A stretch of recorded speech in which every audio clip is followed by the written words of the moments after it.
Et à 7h20 sur Europe 1, place à l'édito éco, Dimitri Pavlenko. Bonjour Olivier Babot. Bonjour Dimitri, bonjour Anissa, bonjour à tous. Olivier. Olivier, ce matin, vous voulez réagir à une campagne de communication de la mairie de Paris qui célèbre une mesure pourtant très controversée, l'encadrement des loyers. Oui Dimitri, c'est une affiche que les Parisiens peuvent voir un peu partout. Elle proclame fièrement « Locataires, les loyers sont encadrés à Paris ». Bon, le message implicite, remerciez-nous, grâce à nous, vous logez moins cher. Et là, cette communication repose sur une incompréhension profonde des mécanismes économiques les plus élémentaires. Vous voulez dire que les locataires, en réalité, ne devraient pas se réjouir de cette mesure? Exactement. Ce que la mairie de Paris et tant d'autres à gauche refusent de comprendre, c'est pourtant une simplicité enfantine. L'encadrement des loyers n'améliore pas la vie des locataires du tout.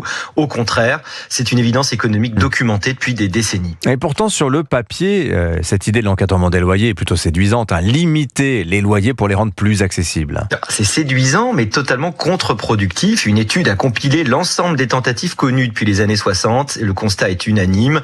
L'encadrement des loyers provoque systématiquement des effets pervers. Il réduit l'offre de logement, dégrade leur qualité, pousse les propriétaires à contourner la loi par des moyens détournés et décourage la construction neuve. Alors, est-ce que vous avez des exemples concrets ? Alors, il foisonne à New York, les quartiers soumis à l'encadrement se sont figés, les logements devenant progressivement insalubres. À San Francisco, l'encadrement a entraîné une explosion des prix sur les nouveaux baux non régulés et poussé des milliers de logements hors du marché classique. À Berlin, l'encadrement voté en 2020 a fait tellement de dégâts que la mesure a été suspendue par la Cour constitutionnelle l'année suivante. Aux Pays-Bas, la crise du logement s'est accrue. À Paris, aujourd'hui, qu'est-ce que l'on constate concrètement ? Sur les 3 dernières années, l'offre locative a chuté de 74%. C'est un effondrement. Certains accusent les plateformes touristiques comme Airbnb, mais cette explication ne suffit pas. Les locations touristiques n'auraient pas autant de succès si le marché traditionnel n'était pas aussi verrouillé.